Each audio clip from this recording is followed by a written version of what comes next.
Deep Cover is the brand new Prime Video movie that just hit the streaming service this past week. The film is co-written by two of the cops in the movie, who are Ben Ashton, who is one of the writers, and Alexander Owen. They're not just the co-writers, as I said. They're also play the lead, one of the cops, two of the cops in the film. The film's also co-written and produced by Colin Trevorrow, who also helped direct the first Jurassic World back in 2015.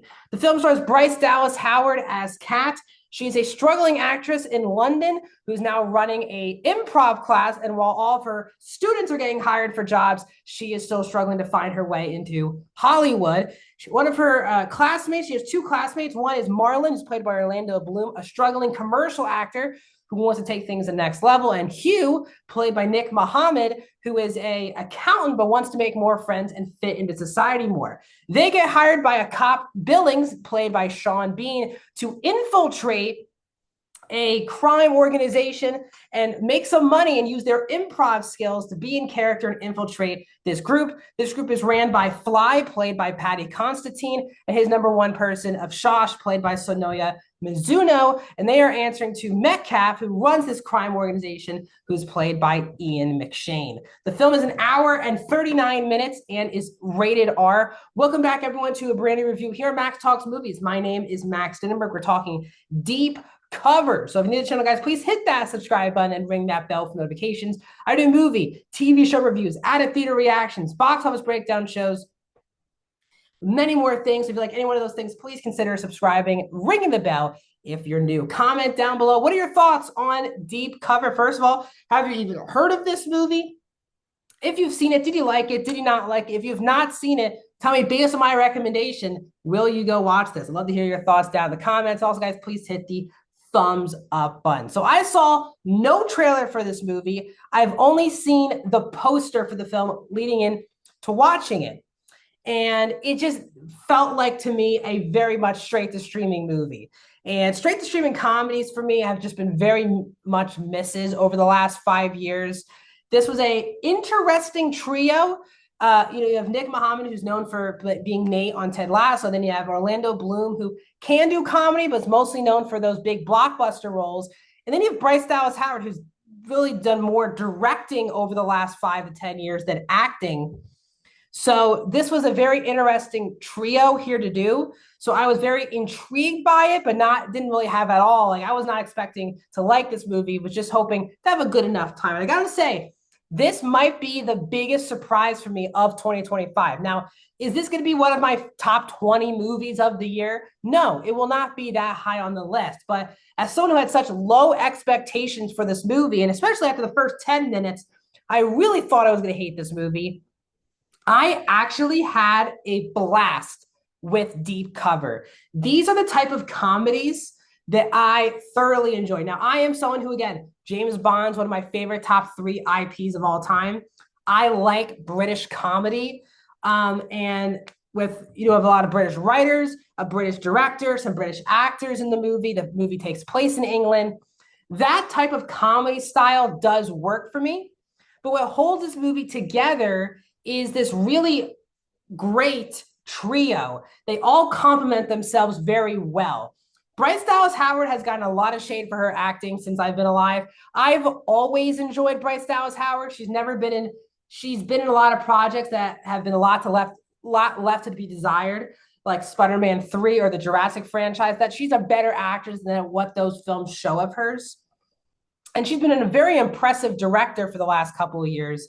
But here she is very well cast as the tough, but the perfect, no nonsense lead for this movie, because Hugh, played by Mohammed, is extremely nervous. He's not really great at improv, and he's kind of thrown into this. He's really just playing Nate from Ted Lasso. And then you have Marlon, played by Bloom, who's a very serious, wants to be like a Robert De Niro, that type of serious actor. So you have the perfect middle ground, which is a tough role to make interesting, but Dallas Howard does in this film. Now, Orlando Bloom easily plays the flashiest role in the movie, because as I said, he's trying to be this committed actor where he wants to take his roles into his actual life. And he really just does commercials, but all these commercials just want a regular actor now, someone who's trying to be so committed to the role. And Bloom eats up the scene, all the scenes that he is in this film. I've seen him play some very over the top characters, including like in a HBO thing called Tour de Pharmacy years ago. He can be quite funny, and I do think Orlando Bloom should have a bigger comedy career than he has because he is hilarious here. He's easily the most funniest. He's easily the funniest part, excuse me, of this, the funniest part of this film. Yes, the role helps, but he's also hilarious, has great chemistry with Muhammad and Dallas Howard. Muhammad's very solid here. Again, if you like Ted Lasso and you like Nate, you're going to like this performance. He's not really doing anything much different from that performance, but Nate's one of my favorite characters on Ted Lasso. So Hugh is a standout here. The whole ensemble is stacked. Paddy Considine also having a lot of fun in this film. It's always great also to see Ian McShane as well, but the fact that they're improv actors and taking that to infiltrate cops is a good concept for a movie. And yes, do you have to suspend a lot of disbelief for this movie? You do. It's a suspension of a lot of disbelief, especially when they try to focus in when Kat, who's played by Bryce Dallas Howard, when people start to realize, or her friends start questioning what's going on in her life, and she has to stay in character to infiltrate this crime organization. That's one of the things I think do stretch too far in this movie. But still, honestly, it's a blast. It's 100 minutes long. The movie, I was shockingly laughing throughout the entire film.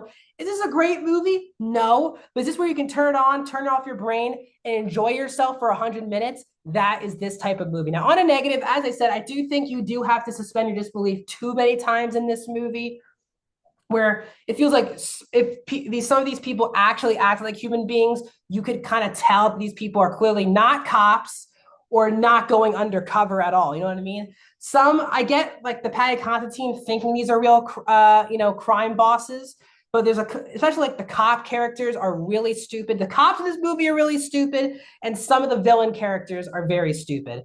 The cop subplot, which involves the two writers of this movie, I did not think that bit was very funny.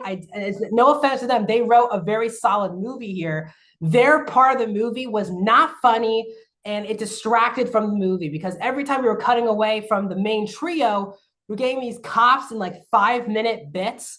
I just didn't find it that funny. So if you like Ben Ashenden and Alexander Owen, I'm sure you're going to find their bits in the movie quite funny. I did not find them funny, honestly, at all. And honestly felt like a distraction more than elevating the film. And I will say the first act, it does take a while for this movie to really get going. It feels like a straight to streaming movie. I would say the first 15, 20 minutes in. It made me very nervous about the rest of the film. But once the movie kicks in its plot, and the first scene with the trio in Paddy Considine's, shed, as they say, that's when the movie really hits the next gear and becomes quite fun. So this is a turn off your brain, fun comedy. I'm someone who loves comedy movies, and these are the exact movies I want to be watching on streaming. So overall, I'm going to give Deep Cover a 3.5 out of 5, a 66%. What are your thoughts on Deep Cover? Let me know down in the comments, like the video, subscribe, and I'll see you guys soon.